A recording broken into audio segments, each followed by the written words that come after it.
Bom dia, irmãos. É bom estar de volta. Imagino que a semana de vocês foi bem pesada, a minha também foi. Eu peço as orações de vocês esta manhã, enquanto a gente for meditando na passagem que nós vamos tratar. Preciso aí do sustento de vocês, e não só por mim, mas também para que Deus fale a vocês também. Nós vamos meditar hoje Marcos 8, versos 27 até 9, 29. Mais uma vez, eu não vou ler a passagem toda, eu vou destacar alguns versos dessa passagem, vou tentando resumir um pouco aí do que nós podemos aprender nessas várias narrativas que nós temos diante de nós aí. Mas antes eu queria orar mais uma vez, pedir a Deus para nos abençoar nessa manhã.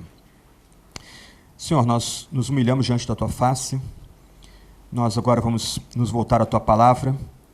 No centro da meditação desta manhã, nós vamos ouvir de Ti que nós devemos ouvir a Teu Filho e prestar atenção em Teu Filho. Então nós imploramos, ó Deus, que seja Teu Filho a falar a nossa mente, nossos corações essa manhã. Ó Deus, nós nos reunimos aqui para ouvir do Teu Filho. Nós precisamos de direção, de conforto, de uma palavra de perdão e de renovação que vem da boca do Teu Filho. Então, ó Deus, imploramos, por meio desse texto que nós vamos meditar, por meio da Tua Sagrada Escritura, que seja de fato Teu Filho a falar em nós. E nós oramos em nome dEle, nosso único Salvador. Amém e amém. Como já tem sido enfatizado, nós estamos meditando no caminho do servo. Esse é o tema geral de nossas exposições nessas últimas semanas, no Evangelho de Marcos. Daqui a pouco nós vamos ver o mapa mais uma vez, porque o mapa é importante para nós sabermos aonde o servo está indo. Mas um ponto importante para nós aqui, e conectando o que nós vimos semana passada, há uma mudança agora no Evangelho de Marcos. Nós estávamos considerando curas, exorcismos, confrontos com escribas e fariseus, mas agora, dentro desse evangelho, alguma coisa muda.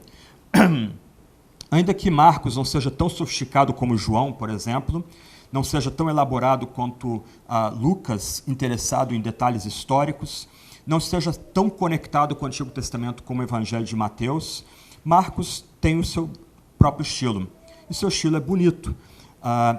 Semana passada, nós consideramos o milagre de Jesus, um milagre surpreendente e diferente. Jesus cura um cego, e ele toca 2 vezes aquele cego. Você lembra desses detalhes? Foi basicamente a conclusão do sermão passado, Marcos capítulo 8, versos 22 e 26. Ele está em Betsaida, e é surpreendente o que ele faz ali. Agora, é surpreendente não tanto pelo detalhe, ele tocar 2 vezes no cego. É surpreendente porque, ao tocar 2 vezes no cego, ele quer ensinar uma lição aos discípulos. Toda a primeira parte de Marcos é esse primeiro toque nos olhos dos discípulos. Agora, ele vai ter que tocar de novo nos olhos dos discípulos, porque parece que eles não entenderam bem tudo que havia se desenrolado diante deles. Aquelas curas, exorcismos, sinais extraordinários, 2 multiplicações dos pães, andar sobre o mar, mandar a tempestade cessar. Parece que eles não entenderam direito o que estava sendo desvendado diante deles, e agora Jesus tem que tocar neles de novo, e agora de uma forma mais profunda, para comunicar uma mensagem central para aqueles homens que os seguiam. Mas antes da gente entrar no texto principal, o que a gente precisa notar, isso destaca a beleza do Evangelho de Marcos, é que toda essa sessão que começa agora, e nós vamos ver durante as próximas 2 semanas com o Tiago, funciona como uma dobradiça dentro do Evangelho. Marcos tem, como eu disse, o seu estilo próprio, e essa dobradiça tem, por assim dizer, 3 tipos de parafuso que unem toda a primeira parte do Evangelho com o que vem agora. E, ainda que seja uma estrutura simples, ela tem sua beleza também. Eu coloquei no quadro a divisão das passagens.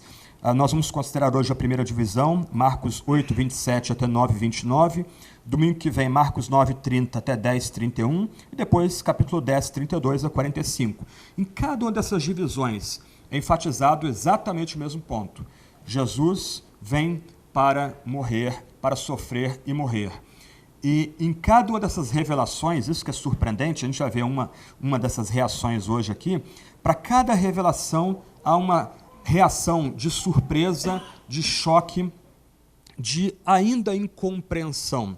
Os discípulos agora, com esse novo desdobramento dentro do Evangelho de Marcos, eles ficam meio sem graça, meio passados é difícil concatenar o que está sendo dito agora, o que está sendo revelado agora. Então, é bem interessante que nessa dobradiça dentro do Evangelho de Marcos, nesse momento de mudança de foco dentro do Evangelho de Marcos, há uma revelação acompanhada de espanto. Mas o ponto importante aqui também, e eu mencionei isso de passagem na primeira meditação nossa aqui, que foi uma apresentação geral do Evangelho, os eruditos têm sugerido que evangelhos são longas narrativas, mas com todo o centro na paixão de Jesus. E é o que começa a acontecer agora. Só que Marcos, com seu estilo, que é diferente de Mateus e de Lucas e de João, ele está usando, de fato, a geografia como um norteador da caminhada de Jesus aqui. Então, o que a gente precisa prestar atenção, isso vai ficar mais evidente nas próximas semanas, a Galileia é o lugar onde Jesus se revela. A Galileia é o lugar onde Jesus é aceito. Jesus é recebido de forma afoita. Lembra, as multidões saem correndo para Jesus, trazendo os enfermos, trazendo os endemoniados. As multidões querem só tocar na barra das vestes de Jesus. Isso é Galileia. Pessoas pobres, simples, humildes, correndo atrás de Jesus. E agora começamos a ver uma mudança na geografia. Jesus agora começa a deixar a Galileia, ele começa a caminhar para Jerusalém, a capital espiritual daquele território, e Jerusalém vai ser o lugar da traição, Jerusalém é o lugar da dor, Jerusalém é o lugar do sacrifício expiatório, mas também Jerusalém é o lugar da ressurreição, do triunfo de Cristo também. Então, a geografia tem sua importância e a gente precisa caminhar aqui com o mapa.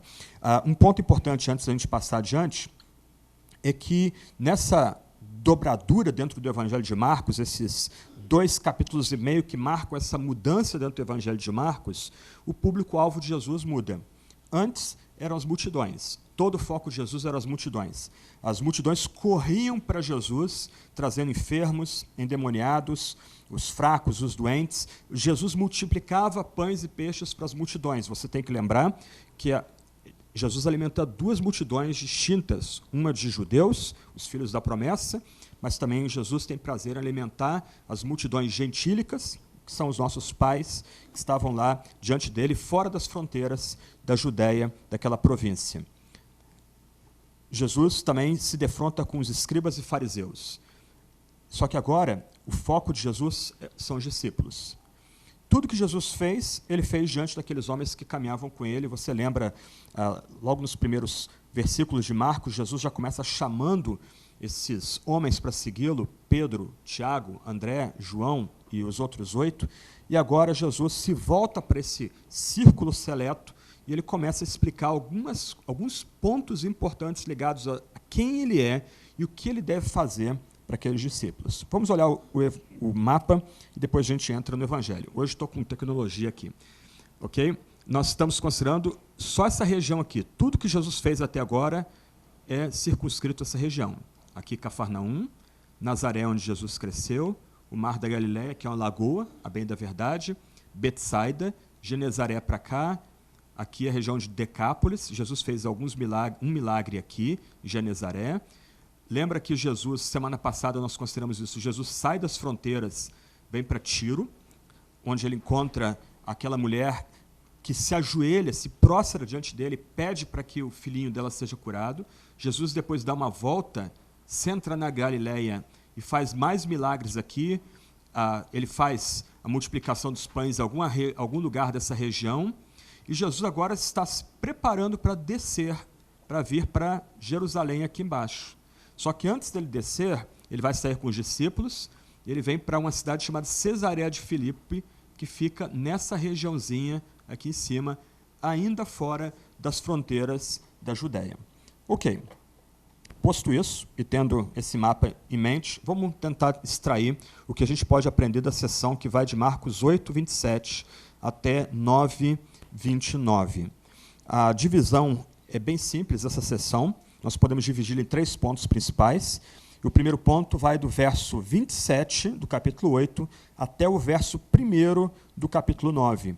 Nós temos, então, nessa primeira sessão, o primeiro anúncio da paixão no Evangelho de Marcos. Pela primeira vez, em todo o Evangelho, Jesus vai anunciar para esse círculo seleto, para esses discípulos, esses aprendizes que andavam com ele, que era necessário que ele viesse a sofrer, padecer, ser rejeitado, finalmente morto e ressuscitado.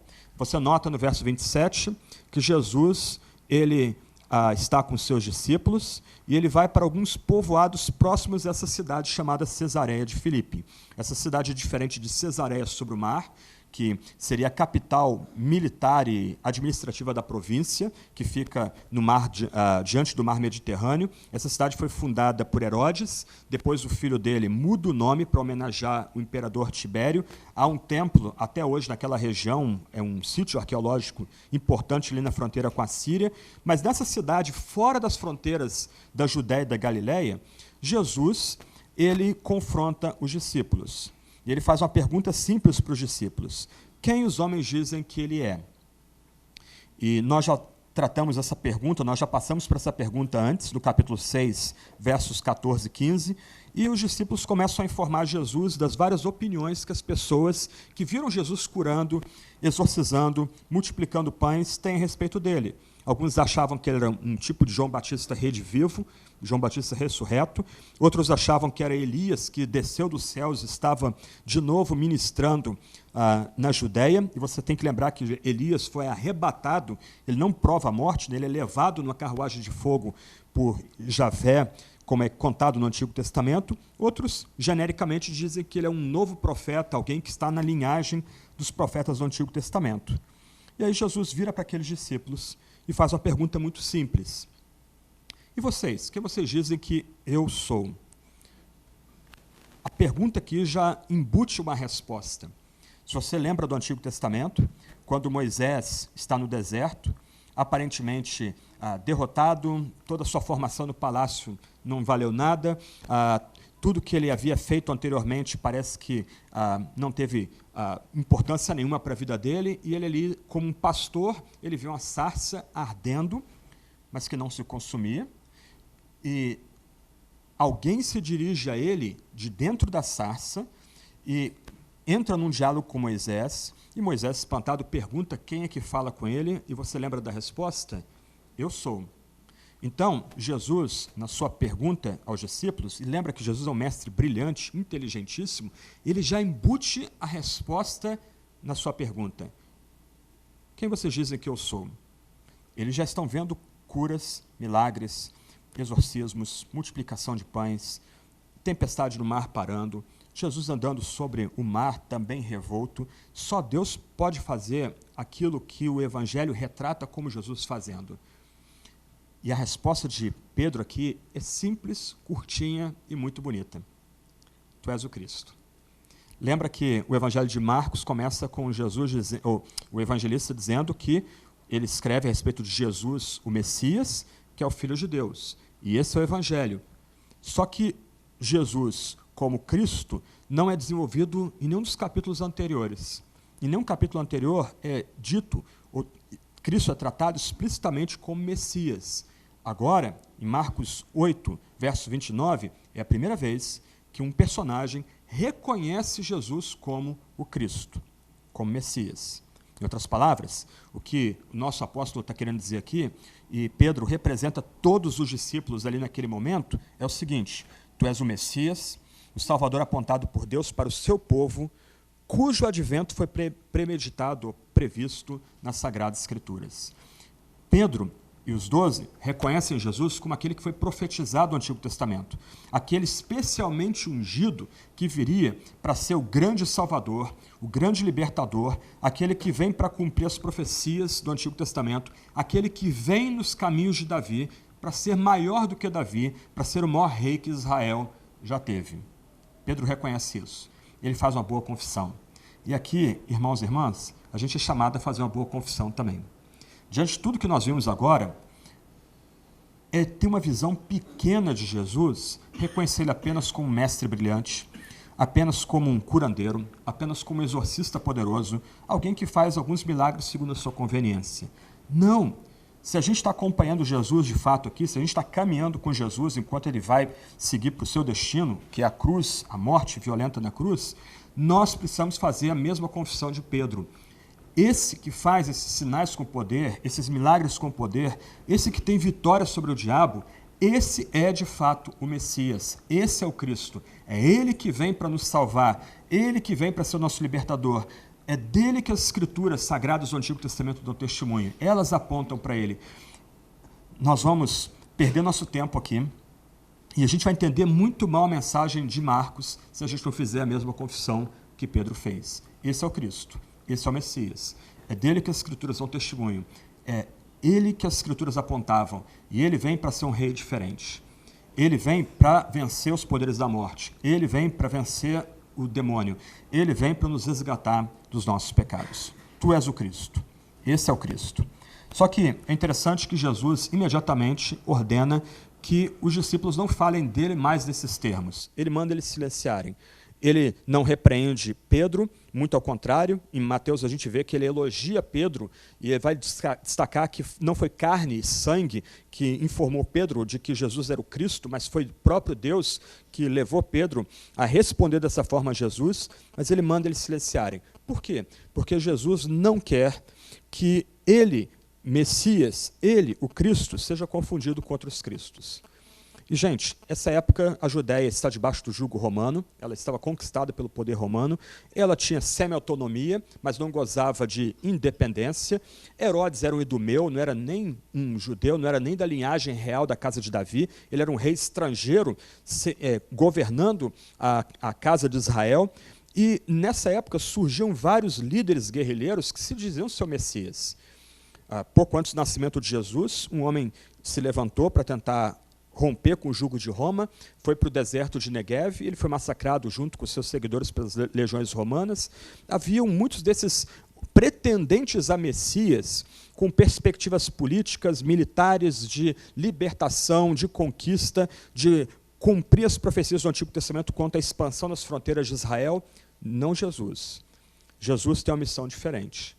Ele não quer ser confundido com aqueles líderes messiânicos, políticos, partidários que surgiam na época dele e continuaram a surgir. Depois Jerusalém vai ser destruída, 30 e poucos anos depois da vinda de Cristo, por causa de expectativas messiânicas políticas. Mas Jesus não é um Messias político, ele é um Messias de outro tipo. E ele manda aqueles discípulos ficarem quietos a respeito disso no momento, porque ele os informa da sua real missão. Versos 31 e 32. Eu fico imaginando a cabeça de Pedro e dos demais quando ouviram a confirmação de que ele é o Cristo, mas um Cristo de um tipo mais poderoso, por incrível que pareça, mas com uma missão diferente. Ele começa a ensinar-lhes que era necessário que o Filho do Homem sofresse muitas coisas, fosse rejeitado pelos líderes religiosos, principais sacerdotes e escribas, fosse morto e depois de 3 dias viesse a ressuscitar. Eu imagino que esse ensino deve ter quebrado os discípulos. A gente vai aprender daqui a pouco, no verso 2 do capítulo 9, que Jesus passou 6 dias só com os discípulos, informando a eles a respeito disso. Passou bastante tempo informando eles a respeito disso. Alguns pontos importantes aqui. Primeiro, era necessário. A expressão original grega aí é que Jesus deveria sofrer. O ponto surpreendente aqui, que Jesus começa a conectar ou ensinar seus discípulos, é que tudo que vai acontecer a partir do capítulo 11 do Evangelho de Marcos até o final do Evangelho de Marcos, capítulo 16, era necessário que ocorresse. Não é um mero acidente. Jesus não é um joguete na mão dos escribas, dos fariseus, dos sacerdotes, do sinédrio, do próprio governador da província, Pôncio Pilatos. O que vai acontecer ocorre por determinação divina. A morte de Cristo, sua ressurreição, o seu sofrimento anterior, antes do Calvário, do Gólgota, tudo isso precisa necessariamente acontecer. Porque, como a gente aprende em outras passagens bíblicas, irmãos e irmãs, sem sacrifício de sangue não há remissão de pecado. O nosso Deus Santo, ele detesta o nosso pecado. Ele não tolera as nossas transgressões e iniquidades. Mas o nosso Deus Santo também é um Deus de rica misericórdia. E ao mesmo tempo que o pecado precisa ser punido, Deus envia o seu único filho para se interpor entre nós e ele, e esse filho, ele, por assim dizer, ele vai suportar a ira do Pai contra o nosso pecado, uma ira que deveria ser derramada sobre nós, de tal forma que Deus, agora propiciado, é por nós e não mais contra nós. Isso é boa nova, isso é evangelho. Nós somos colocados numa correta relação com Deus agora, nós desfrutamos de parceria e amizade com Deus por causa de Jesus Cristo, que vem para sofrer, ser rejeitado, morto e depois de 3 dias ressuscitado. Isso deve ocorrer, é necessário que isso ocorra. A morte de Cristo, então, é baseada na vontade soberana de Deus, isso vai ser enfatizado no Evangelho de Marcos, é necessário que Deus sofra, morra e seja ressurreto para que os nossos pecados sejam apagados, sejam perdoados diante de Deus. E o verso 32 diz que ele vai dizer isso abertamente. E um ponto importante aqui, que nós descobrimos mais um detalhe a respeito de Jesus Cristo. Se não bastasse a divindade de Jesus ser, por assim dizer, provada no Evangelho de Marcos pelos feitos poderosos de Jesus, afinal, nenhum ser humano, nenhum de nós aqui tem poder de simplesmente ser tocado e curar pessoas, nenhum de nós dá ordem para os demônios, eles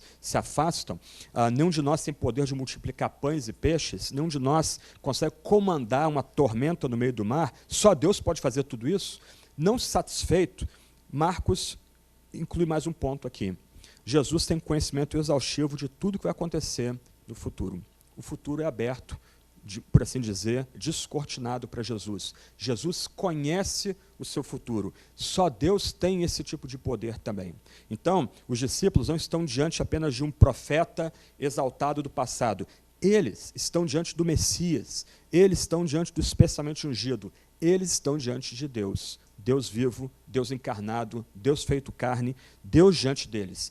E Jesus também é revelado como Deus pelo conhecimento que ele tem do que vai acontecer com ele. Era-lhe necessário sofrer muitas coisas, ser rejeitado pelos líderes religiosos, principais sacerdotes e escribas, ser morto e depois de 3 dias ressuscitar. Aí acontece alguma coisa surpreendente. Pedro começa a repreendê-lo em particular. Marcos não dá os detalhes, Mateus é que vai dar um pouco mais de detalhes aqui na história. Pedro não consegue entender como o Messias prometido, aquele que foi ansiado pelos profetas do Antigo Testamento, agora está diante deles, pode ser rejeitado, pode ser morto e sepultado. Em Mateus a gente aprende que Pedro ainda tem ideias políticas ligadas ao Messias, ele quer impedir a caminhada de Jesus. Nós temos aqui um eco da tentação de Jesus no deserto. Lembra que o diabo tenta Jesus para tirá-lo do seu caminho. O diabo tenta oferecer para Jesus o reinado terreno, e Jesus rejeita a proposta de Satanás. O mesmo aqui. Pedro quer trazer Jesus de novo para as visões messiânicas políticas que haviam na época dele. E a resposta de Jesus é bem dura aqui. Verso 33, final. Para trás de mim, Satanás, porque não pensais nas coisas de Deus, mas sim nas que são dos homens. E aqui a gente tem que tomar um certo cuidado. Ao mesmo tempo, a gente pode fazer uma grande confissão a respeito de Jesus, e no mesmo momento, a gente pode falar uma grande bobagem, pode se portar de forma tola, mesquinha, cega. E no final, nós somos sustentados por pura graça divina. A gente muitas vezes age como Pedro aqui. Não, Jesus é o Cristo, eu vou segui-lo. Daqui a 1 minuto, a gente olha para um outro objeto de alegria para nós, de conforto, uma outra direção que tira os nossos olhos de Cristo Jesus. Mesmo repreendido, Jesus continua caminhando com Pedro, Jesus tem compaixão de Pedro, continua mantendo perto, mas Pedro aqui, a semelhança do diabo na tentação do deserto, quer fazer Jesus voltar àquele caminho da messiandade política, e Jesus rejeita completamente esse caminho. Ele é o Messias, mas de um outro tipo. Ele é o Messias de um tipo mais denso e profundo. Ele é o Messias conectado de fato, não com as aspirações e sonhos que as pessoas tinham a respeito de quem seria aquele que vem para reinar como Davi, mas Jesus de fato concretizava as aspirações messiânicas do Antigo Testamento, das profecias do Antigo Testamento. Aí, essa história é ligada diretamente com o texto seguinte. Jesus, ele caminhando, encontra a multidão, chama essa multidão e começa a pregar essa multidão. E a pregação de Jesus aqui é bem simples, escandalosa. Se alguém quiser vir após mim, negue a si mesmo, tome a sua cruz e siga-me. Pois quem quiser preservar a sua vida irá perdê-la, mas quem perder a vida por causa de mim e do Evangelho irá preservá-la. Pela primeira vez em todo o Evangelho de João, é explicitamente ensinado aqui o discipulado. Em todo o tempo, as pessoas estão deslumbradas com Jesus, estão chocadas que eles têm ali um profeta de verdade, alguém com poder agindo no meio deles. Eles nunca viram alguém curar como Jesus, alguém exorcizar como Jesus, Jesus alimentar multidões miraculosamente. Nunca viram, os discípulos principalmente, nunca viram alguém parar uma tormenta no meio do mar ou caminhar sobre o mar. Mas agora, nessa dobradura, no meio do Evangelho de Marcos, Jesus chama pessoas a segui-lo. O discípulo é o aprendiz. O discípulo é aquele que aprende do seu professor. Agora, ele lembra que aqueles que querem aprender de Jesus, querem seguir Jesus, vão ter que pagar um preço. E o preço aqui é duplo. O preço implica a negação de si mesmo, isto é, não é mais o nosso eu que guia a nossa vida, que conduz a nossa vida, a gente rende o nosso eu aos pés de Cristo. E aí entra um outro ponto aqui muito complicado. Algumas pessoas querem suavizar a cruz aqui, geralmente alegorizando-a. Aí vão falar da cruz como os problemas diários, alguma doença, alguns vão dizer que até mesmo a sogra que é a cruz aqui. Mas a gente não pode alegorizar a cruz. A cruz aqui é instrumento de morte. O que Jesus está dizendo aqui é que quem está encantado com ele é chamado a segui-lo. Mas aqueles que vão seguir a Jesus vão ter que negar a si mesmos, colocar o seu eu, os seus sonhos, as suas aspirações em segundo plano, gravitando em torno de Jesus, mas eles têm que estar prontos para a suprema humilhação. Quando rebeldes e bandidos eram crucificados, eles carregavam a sua cruz. Aqui a gente tem que ter em mente que não é a cruz inteira que era carregada. Lembra que a cruz era um T? Eles carregavam somente aquele varão, aquela madeira pesada que seria colocada em cima do suporte e aí formaria a cruz. Aquela pessoa carregava aquela madeira pesada, passando entre as multidões, como Jesus, sendo vaiada, apupada, humilhada, escarnecida, debochada. Irmãos e irmãs, se nós queremos seguir Jesus, a gente tem que estar pronto a nos colocar numa posição em que, se nós tivermos que oferecer o sacrifício último, que é a nossa vida, nós devemos estar prontos para fazer isso. Inclusive por meio da humilhação pública, da execração pública, da dor pública, antes mesmo da crucificação. Isso se dá por Jesus e pelo Evangelho. Essas duas expressões juntas são simples e brilhantes. Jesus é a boa notícia. Isso é um recurso semita aqui de repetição. Nós devemos nos negar, colocar nossos anseios e desejos em segundo plano, estarmos prontos ao martírio, à humilhação pública, o deboche público, por Jesus, que é o Evangelho, que é a grande boa nova. E aqui a gente tem que conectar o que nós estamos vendo com o que acabamos de ver. Jesus que vem para ser rejeitado, vem para sofrer, vem para ser morto na cruz e no terceiro dia ressuscitar com poder. É por amor a esse Cristo que nós colocamos nossos anseios em segundo plano, nossos desejos em segundo plano, estamos prontos a sofrer a humilhação final por amor de Jesus. É esse que é o discípulo que Jesus procura, é esse que é o discípulo verdadeiro que segue a Jesus Cristo. Será que nós estamos prontos a seguir Jesus com essa qualidade de discipulado? É muito fácil a gente estar encantado com os ensinos do Evangelho, gostarmos de ouvir meditação ou pregação, ler um livro bom sobre Jesus, mas isso não basta para o nosso Senhor. Ele exige toda a nossa vida. Tudo que nós somos deve ser colocado aos pés de Cristo. Cristo crucificado, Cristo ressurreto, Cristo Messias verdadeiro. E não só isso. A gente não apenas é chamado a colocar toda a nossa vida aos pés de Jesus, mas a gente é chamado a dar a nossa própria vida pela causa de Cristo, ou por amor de Cristo. Isso pode parecer muito distante para a gente hoje, aqui no Brasil, mas nem tanto. Mais próximo, talvez, àqueles que estão no Oriente Médio. A gente lembra aí dos 21 mártires coptas que foram mortos alguns anos atrás na Líbia pelo Estado Islâmico. Mas e você, quando é pressionado na faculdade a comprometer o Evangelho? No ambiente de trabalho, quando você é tentado a abrir mão dos seus valores por ganhos imediatos. Isso é perseguição. Isso é essa luta que Jesus nos chama a encarar com coragem aqui. Então, o discipulado consiste, aliás, o entendimento correto da messiandade de Cristo consiste em entregarmos toda a nossa vida a Ele, estarmos prontos a enfrentar a humilhação pública na faculdade, na escola, em família, diante dos homens, anjos, demônios, por amor a Jesus Cristo. Esse é o discípulo verdadeiro, o discípulo que Jesus se agrada, o discípulo que caminha com Jesus. Verso 38, há um dito muito forte para a gente aí.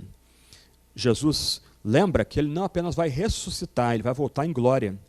A expressão filho do homem aí é conectada com Daniel 7. É um tipo de semitismo bem hebreu, para dizer que Jesus participa da natureza humana, Jesus compartilha das nossas dores, lutas, tentações, fome, sede, cansaço, etc. e tal. Quando o Filho do Homem, aquele que participa das nossas agruras, vier na glória de seu Pai com os santos anjos, ele também se envergonhará de quem se envergonhar de mim e das minhas palavras nessa geração adúltera e pecadora. Há uma inversão, outros evangelhos trazem essa nota de forma mais positiva, como Mateus 10, por exemplo. Aqui é uma inversão, é dura, mas a gente tem que encarar a realidade. Se nós, que dizemos ser discípulos de Jesus, nos envergonhamos dele nessa altura aqui, quando ele vier em glória, não é ele que vai se envergonhar da gente, é o Pai de Jesus Cristo que vai ter vergonha da gente. A ideia também aqui é bem hebreia, ele vai virar o rosto, ele não vai querer encarar aqueles que se envergonham de Jesus nessa altura. Em outras palavras, se a nota aqui é sinistra, isto é, se nós dizemos ser discípulos de Jesus, mas nos envergonhamos dele no ambiente que nós estamos, não queremos pagar o sacrifício de segui-lo como Messias, no final o Pai vai virar o rosto para nós quando Cristo voltar em glória no último dia. Mas do outro lado, aqueles que se mantêm firmes por amor a Jesus, aqui e agora, eles terão o prazer do Pai sobre si. E aí isso tem ligação com o ponto seguinte. Essa sessão, capítulo 9, verso 1, termina dizendo que alguns de modo algum provarão a morte, até que vejam o reino de Deus chegando com poder. Como? De que Jesus está falando? Do que vem a seguir. E agora nós temos, literalmente, o centro dessa grande dobradura, que vai de parte do capítulo 8 até parte do capítulo 10. 6 dias depois, Jesus toma 3 dos 2 discípulos e sobe ao monte para ter um momento particular com eles. Volta o mapa um pouquinho. Só um ponto de curiosidade aqui, há um debate sobre em que monte Jesus esteve. Alguns vão sugerir que Jesus esteve no Monte Tabor, que fica aqui embaixo. Quem vai a Israel hoje vai descobrir que tem 3 mosteiros ou 3 igrejas, chamadas Igrejas da Transfiguração nesse monte. Mas é meio estranho, Jesus está aqui em cima, descer e subir de novo. E há um outro ponto, nesse monte aqui, ao pé do monte, não tem nada. Ele fica entre cidades, perto de Nazaré, próximo de Nazaré, mas ele é distante dos centros importantes ali. Outras pessoas vão dizer que Jesus sobe o Monte Hermon. O Monte Hermon é citado, por exemplo, em alguns salmos. É o lugar mais alto da região, geralmente fica neve o tempo todo. Quando a neve derrete, a água vem com força, enche o mar da Galileia, enche o Rio Jordão e vem desaguar no Mar Morto, que não tem saída nenhuma. É muito legal, às vezes, a pessoa está no deserto aqui, vê um filetinho de água ali no Rio Jordão, aí quando o Monte Hermon aqui derrete, deságua com força. Lembra é uma palavra estranha, catadupas dos Salmos?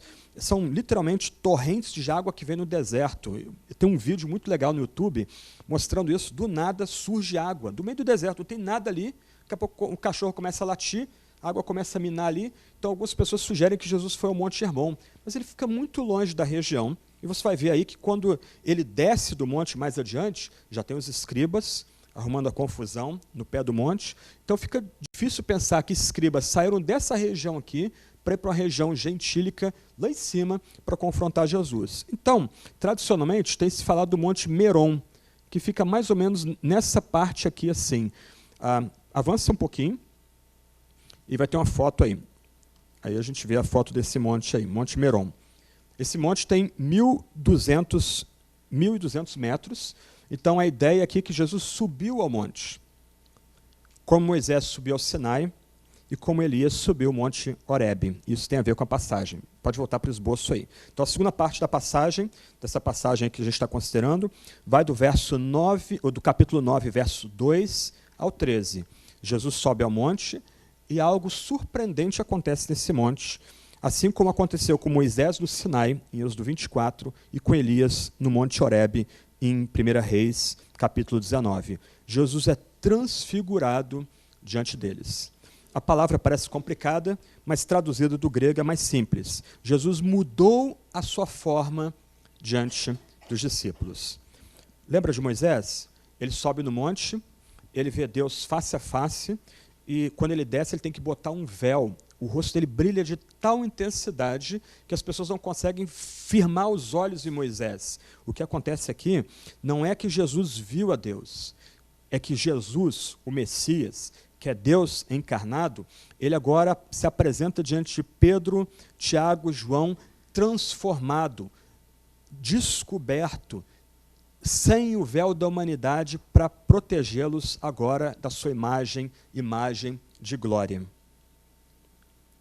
O véu da humanidade foi tirado. A glória agora é colocada diante de Pedro, Tiago e João. As roupas desses homens de Jesus, verso 3, resplandeceram e ficaram extremamente brancas, como nenhum lavandeiro na terra poderia branqueá-las.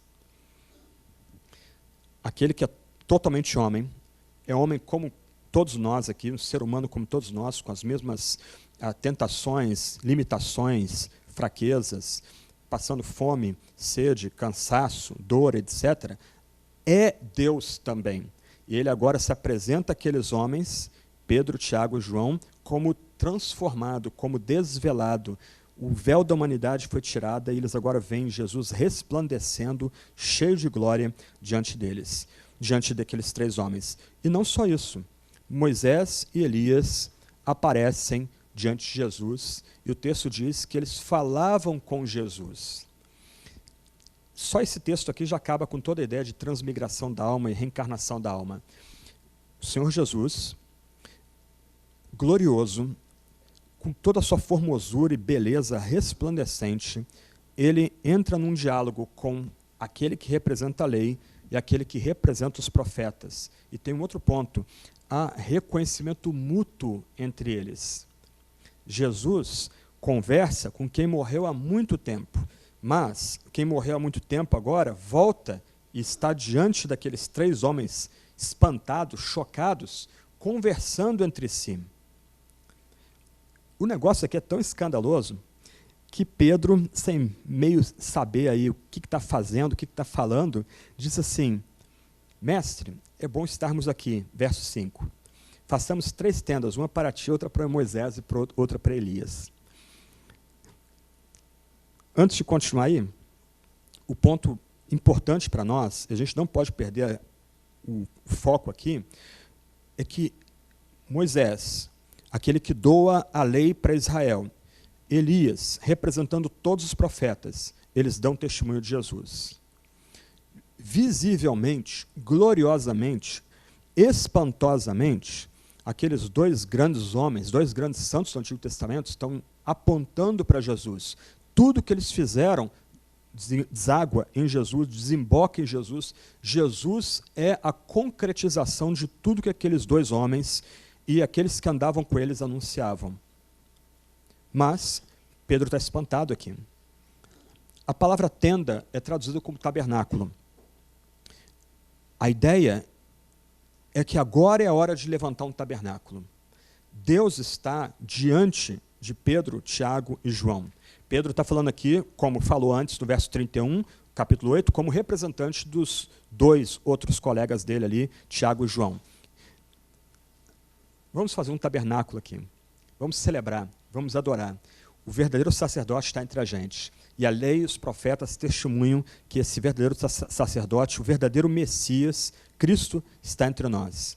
Mas ele fala de fazer um tabernáculo porque ele está com medo. Ele realmente não... É tão espantoso o ponto aqui. Eles têm agora o Messias refugindo de glória. E diante dele, Elias e Moisés, que ele não sabe como proceder. Mas, do outro lado, é muito bonita a frase. Mestre, é bom estarmos aqui. Jesus antes fala dos riscos e das dores do discipulado. Gente, essa vida aqui é um campo de batalha. Se a gente olha para essa vida como um tipo de hotel, a gente vai reclamar do serviço, vai reclamar de Deus, mas essa vida é, de fato, o nosso vale da sombra da morte. Essa nossa vida é lugar de luta, é lugar de contenda, é lugar de negação do eu, é lugar de tomar a cruz, seguir Jesus, estar pronto a morrer como Jesus vai ser morto mais adiante no Evangelho de Marcos. Mas o que é bacana para nós aqui é que mesmo em meio às contendas, às lutas, às nossas incertezas, será que ele é o Cristo? Será que não é? Ele é o prometido? Ele não é o prometido? Jesus vem para nós e nos dá vislumbres da sua glória. E a gente pode responder, mestre, é muito bom estar aqui. A semelhança da mulher Ciro-Fenícia, ou melhor, olhando de outro ângulo a história da mulher Ciro-Fenícia, o nosso problema é que a gente, em vez de querer se alimentar na mesa, que é posta para nós, é dada para nós, a gente satisfaz só com as migalhinhas que caem da mesa. Tem muito mais para ser dado para nós aqui. Jesus convida a gente a buscar ver a glória dele, uma glória que satisfaz a gente completamente, que traz completa paz para a gente, uma glória que leva a gente a exclamar, como Pedro, é muito bom estar aqui. A gente não quer sair desse lugar. Nós estamos vendo a glória de Jesus. Nós estamos embevecidos com a resplandência, a extrema pureza que há em Jesus. É bom estar aqui. Vamos tabernacular. E a gente pode requerer de Jesus a gente experimentar esse tipo de vislumbre da sua glória no nosso dia a dia. Porque no final, gente, é isso que vai manter a gente nos trilhos. É isso que vai ajudar a gente a continuar negando o eu e prontos a carregar a cruz, prontos a seguir Jesus, prontos a morrer por Cristo. Há uma menção à nuvem, verso 7. Aqui, quem conhece o Antigo Testamento já é levado imediatamente para a mesma situação do Antigo Testamento. Moisés, do Sinai, lá em cima, recebendo a palavra de Deus, vendo as costas de Deus, só um vislumbre da glória de Deus. Aqui Jesus está de novo no alto do monte. Aqui Pedro, Tiago e João não veem Jesus de costas, mas veem a própria glória resplandecente de Jesus como Messias. E aí vem a nuvem. A nuvem representava a própria Shekinah de Deus no Antigo Testamento, a própria presença gloriosa de Deus entre o seu povo. Você lembra que a nuvem mexia, o povo caminhava, a nuvem parava, o povo parava, à noite a nuvem era substituída por uma coluna de fogo para iluminar, para esquentar para o povo no meio do frio do deserto, dos rigores do deserto. Deus vem como nuvem de glória. Deus está envolto em glória. E aqui a gente tem um ponto importante. Nós só conseguimos ver a Deus por meio de Jesus Cristo. Jesus está na nuvem e a gente vislumbra quem Deus é por meio de Jesus. Toda a revelação que a gente precisa do Pai está em Cristo. Só que o texto vai além. O texto repete aquilo que Deus havia dito do Filho no seu batizado. Esse é meu Filho amado. Aí acrescenta mais um ponto. A ele ouvi. Elias e Moisés são retirados de cena, agora só Jesus é destacado. Você nota aí que ambos são retirados aí dessa história. Agora fica Jesus. Jesus é dito de Jesus dos céus, esse é meu Filho amado, ele deve ser ouvido.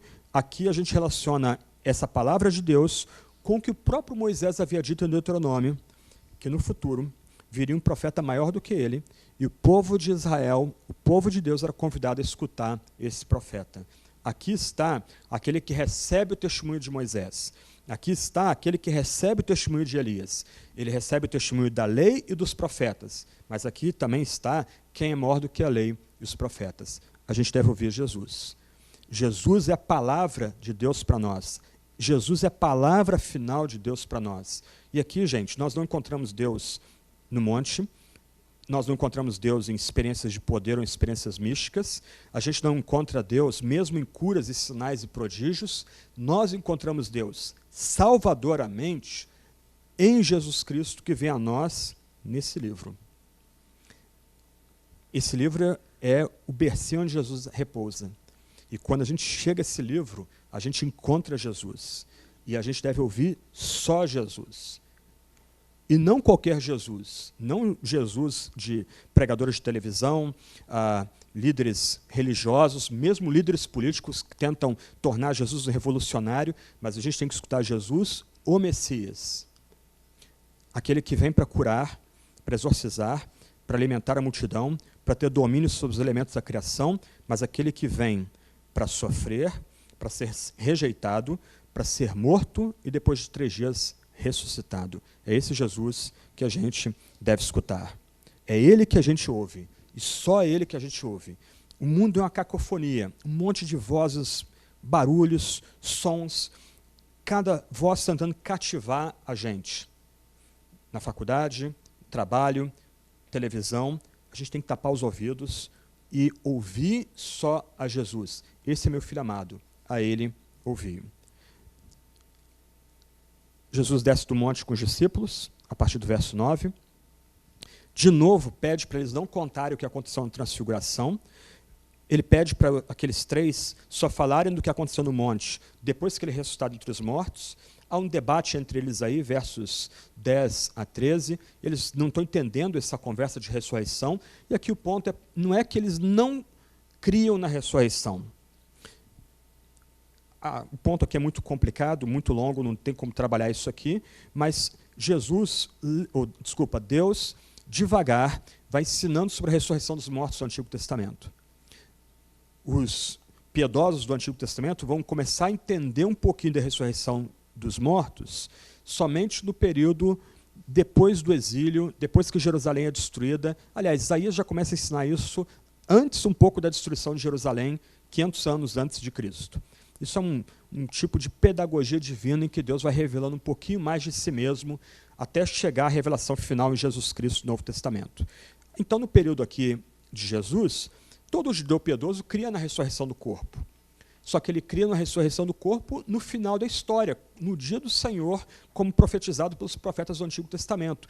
O que é surpreendente para os discípulos aqui é a possibilidade de acontecer uma ressurreição dentro da nossa história. E eles entram numa conversa, num debate entre eles ali, e Jesus dá uma lição para eles. Elias não veio? Ele veio no passado, e agora veio um que representava Elias, que era João Batista. Os 2 não sofreram? João Batista também não provou morte violenta? Assim será também com o Filho do Homem. Assim será também com Jesus Cristo. E aí corta a história é interrompida aqui. Jesus de novo volta a ressaltar que ele precisa sofrer e morrer.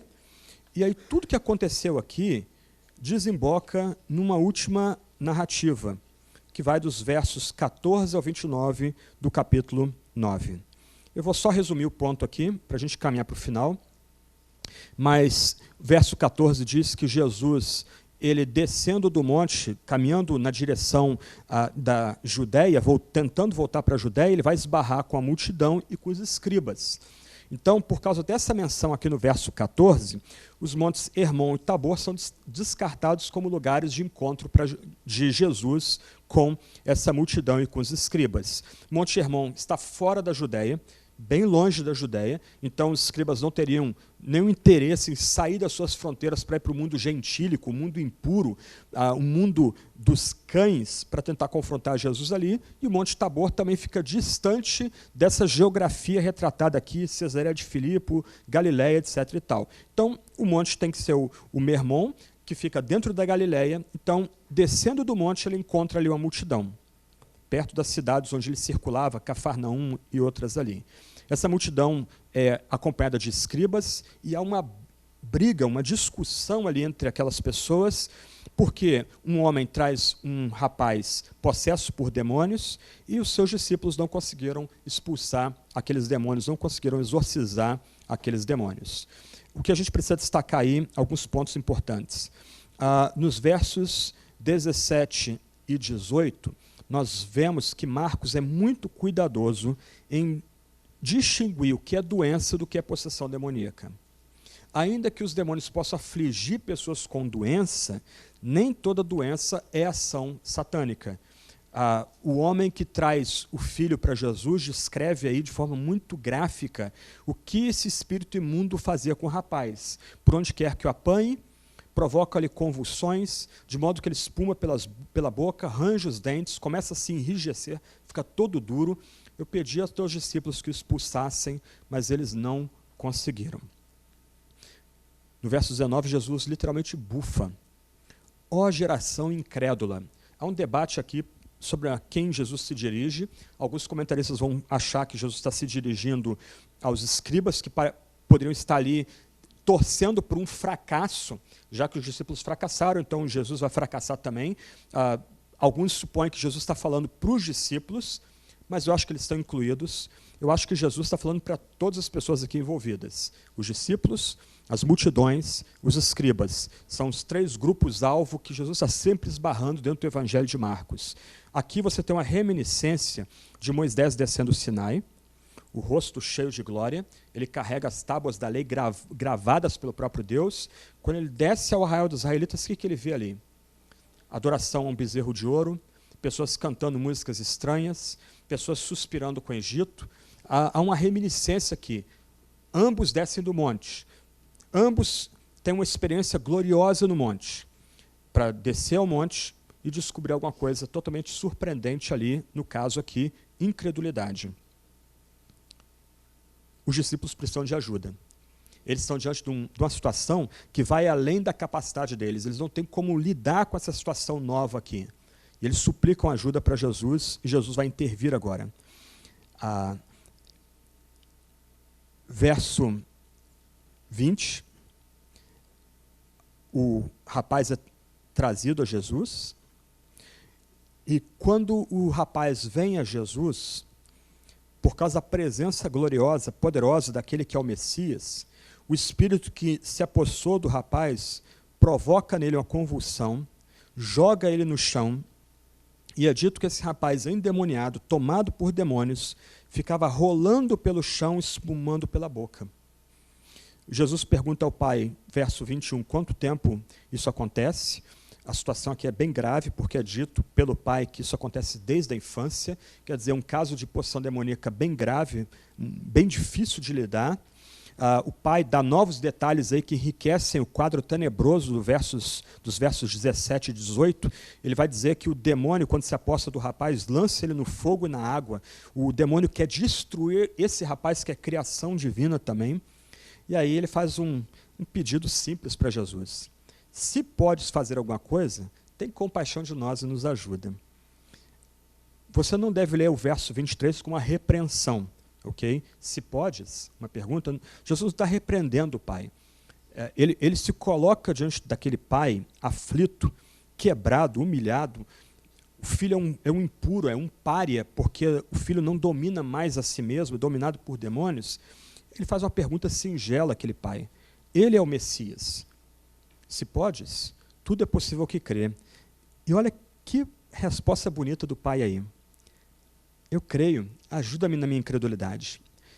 Tudo que está ocorrendo aqui, gente, é para provar que Jesus, de fato, é o Messias resplandecente, totalmente puro, o Messias que vem porque é necessário que ele sofra, que ele seja rejeitado, que ele seja morto e que ao terceiro dia ressuscite.